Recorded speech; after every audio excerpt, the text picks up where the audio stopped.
Ollie, firstly, congratulations in starting the new year with a win. Yeah, it's a great feeling now. Didn't feel like that way halfway through the second half. And even in the first half, we go 1-0 up. Great free kick. And then we should have just turned them. We've overplayed on the halfway line with 3 minutes to go. We could have turned their back line and put them under pressure, and we lost it.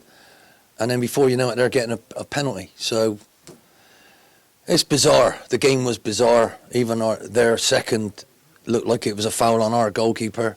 He didn't get it, but our defender, to me, she could have cleared it twice and he didn't.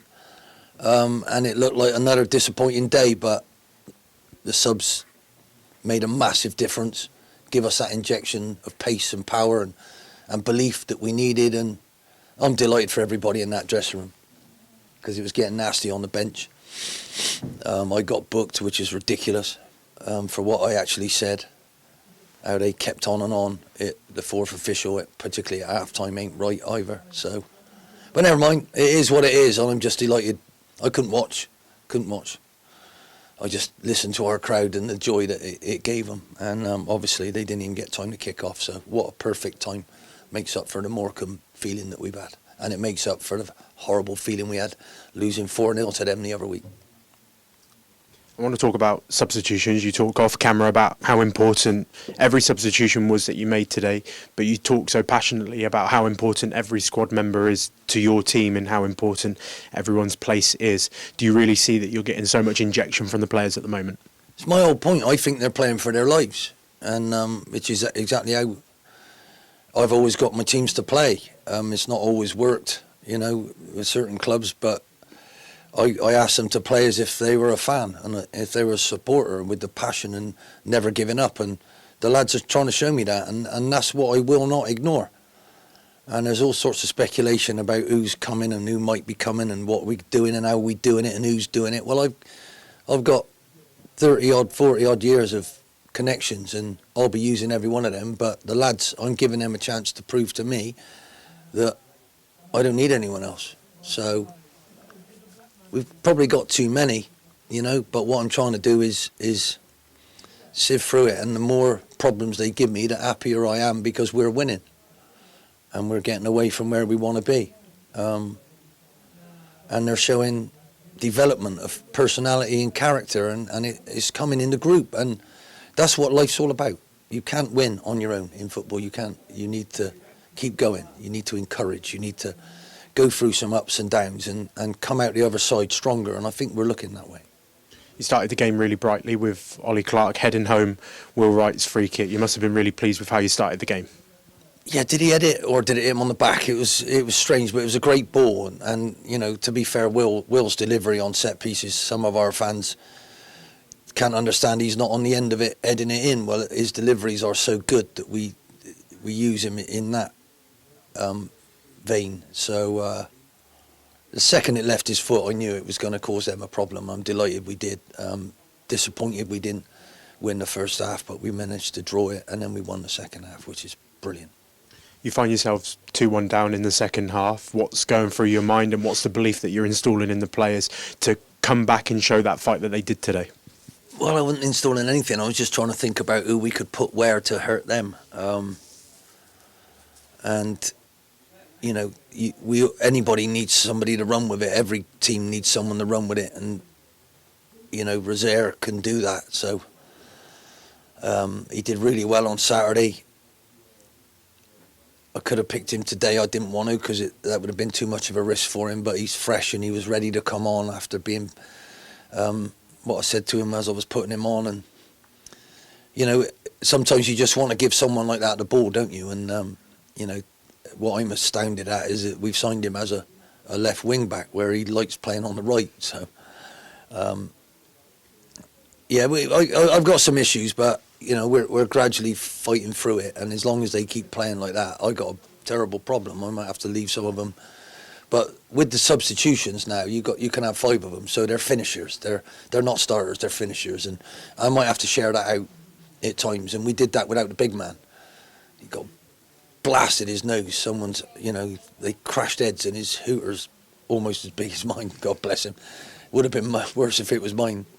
But Yeah, it takes all sorts, doesn't it? You know, I thought Glatz come on and made a difference as well, and Aaron, obviously, you know, that this is what I'm asking them to do, and boy, did we need that. We really needed that. So that's 3 wins in a row at home, which is a great feeling.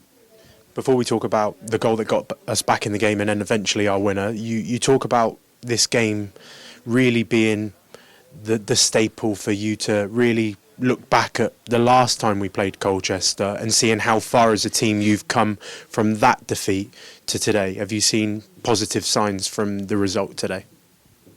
It was not just the result, it's the performances that the lads have given ever since. And I'm even counting Bradford, I am. And what I meant by that was we didn't buckle, we didn't wilt, we didn't show any disappointment when we made a mistake and they scored. And we could have played a lot better with the ball, but they didn't allow us to.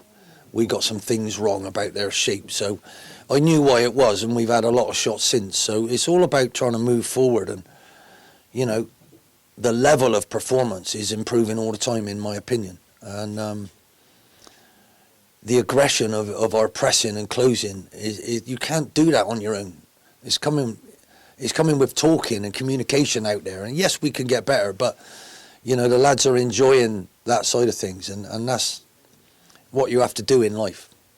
You know, the window is a distraction, right? Because if we all weren't allowed to bring anyone else, I'd still be happy with what we're trying to do. So now I got to fully focus on, is there anybody that I believe is definitely better than I've got here to actually bring in? And it is a priority to look at that now. And that's what I'll be doing. And I'll be working my socks off. I promise everybody at home I'll be doing with the connections that I've got. It won't be left to the last minute. We're already planning it. They're already knowing. And I got to have a right good sit down and go through the finalised bits of this. Is this who we need? Right? So, and what I can't do is block anybody up in the club from beneath a young one who might come through. I can't do that. I won't do that. So, but it's still a wonderful challenge to try and make this group understand how I want people to think and their mindset, how I want them to deal with disappointment, how I want them to deal with joy, and just be there for everybody. And I believe they're doing that, you know. And it started with in and around Christmas, the way they were at the carol service, the way they were at the children's event, the way Harry spoke about when he got his hat-trick, how he spoke about the young lads coming through. That it's all coming into a group of people that will have a chance to fight off adversity and get stronger as we grow, and that's what the club needs. Instead of all these changes all the time, which is a horrible thing to have to sit through. When we're looking for a moment of brilliance, and that was caved in our equaliser today, a moment of brilliance from Danny Butterworth, his ball over to Aaron Drennan, and his calm and composed to finish and equalise for us. It was a great moment. We got some very talented people at this football club, and that was a fantastic ball. It just nipped over their fella's head, and the way Aaron brought it down, controlled it and dispatched it was absolutely brilliant. So he has been on fire recently, and he took the decision of him not starting today so well. And it's all about getting that goal, getting the right score, and then so I have the right people fresh, I believe, ready for the next game as well, because I've been half planning that. Kilkenny's had a bit of a break, a bit of a rest. The only worry I got is Ollie's got a tight thigh, which is, it's just the way it is because he's been out for so long, and we got to be really careful.